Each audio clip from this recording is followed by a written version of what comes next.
Si aujourd'hui la peur de l'échec te paralyse et t'empêche de donner ton maximum en compétition, écoute bien parce que dans les 5 prochaines minutes, je vais te montrer pourquoi tu bloques, comment t'en libérer et surtout comment transformer chaque échec en tremplin vers ton meilleur niveau.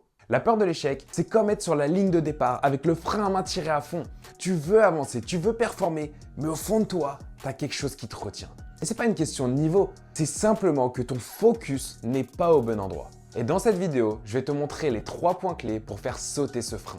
Pour ceux qui ne me connaissent pas encore, moi c'est Timothy Sionville, je suis un ancien champion de France de karting et aujourd'hui coach mental pour les sportifs qui veulent exceller, se libérer du stress et construire une confiance solide sans craindre la peur du regard des autres ni la peur d'échouer. Et donc mon premier point pour vaincre la peur de l'échec, c'est de comprendre que tu ne crains pas l'échec en lui-même. Tu as peur de l'histoire que tu te racontes. En gros, tu te dis si j'échoue, ça veut dire que je suis nul. Mais si tu regardes ta propre vie, tout ce que tu as réussi, tu l'as réussi grâce à tes échecs. Avant de savoir faire du vélo, combien de fois t'es tombé? Un nombre incalculable. Qu'est-ce qui fait que tu t'améliores chaque jour dans ton sport? Tu testes, tu te trompes, tu corriges et tu t'améliores pour la prochaine fois. Et Michael Jordan a dit lors d'une interview, j'ai raté 9000 tirs. Et c'est exactement pour ça que j'ai réussi. Et c'est ce qui est fascinant, c'est que ce mec est considéré comme l'un des plus grands joueurs de l'histoire du basket et en même temps, c'est le joueur ayant raté le plus de paniers au monde.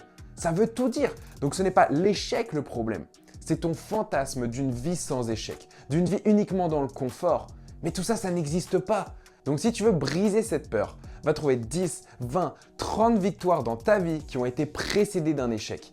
Et fais-le jusqu'à ce que ton cerveau se dise « Ah yes !» En fait, l'échec, ça fait partie du processus. Parce que je me rappelle de l'un de mes championnats de France, on est en 2013, je suis 10e en finale et on me sort, du coup, je termine 36 sur 100. Là, comme ça, tu pourrais te dire, ouais, c'est un échec, j'ai fait tout ça pour rien. Mais derrière, on avait tellement cette rage, on avait tellement cette envie de gagner qu'on a bossé comme des malades, que ce soit sur le châssis, sur mon pilotage, pour que l'année d'après, ce soit notre année. Qu'est-ce qui s'est passé l'année d'après à ton avis ? Je gagne le championnat de France avec 10 secondes d'avance. Quand je vois ça, est-ce que je suis prêt à accepter l'échec de la saison précédente? Bien évidemment, parce que sans cet apprentissage-là, je ne me serais jamais servi de cette rage en moi pour tout donner la saison d'après. Et si aujourd'hui, toi aussi, t'en as marre de laisser la peur dicter tes performances, tu peux réserver un appel stratégique avec moi où pendant 20 minutes, on analyse exactement ce qui te bloque mentalement et on construit un plan d'action clair pour que tu puisses performer. Le lien est dans la description. Le deuxième point qui fait que la peur de l'échec te paralyse, c'est que tu mets ton focus sur des choses que tu ne contrôles pas.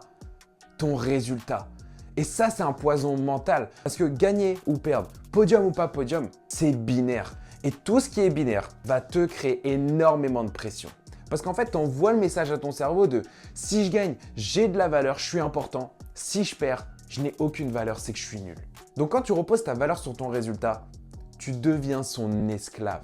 Et c'est impossible de performer avec une épée au-dessus de la tête. Alors que les champions, eux, ils se focalisent sur une seule chose. Leur identité.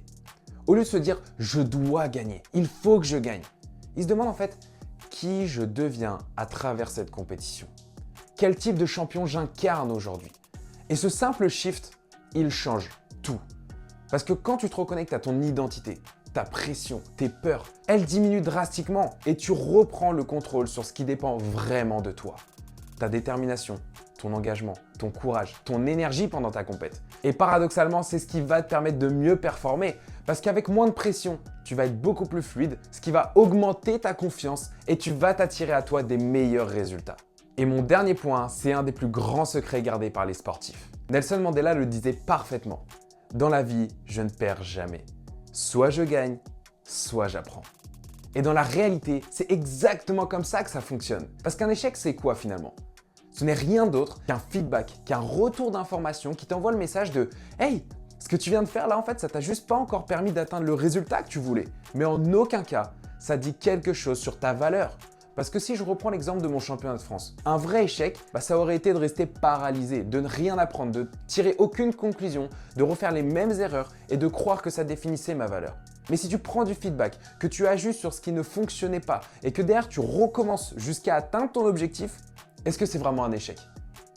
Bien sûr que non, parce que peu importe le résultat, toi en tant qu'être humain, tu t'es dépassé. Tu as transcendé la difficulté, tu as développé des compétences, des capacités qui t'ont permis derrière d'atteindre ce que tu voulais. Mais ça, tu le gardes à vie. Donc avant de te donner la question qui a changé ma vie, tu peux retrouver ma vidéo gratuite où je te dévoile les 3 leviers mentaux qui m'ont permis d'être champion de France, ou alors tu peux réserver un appel stratégique avec moi. Tous les liens sont dans la description.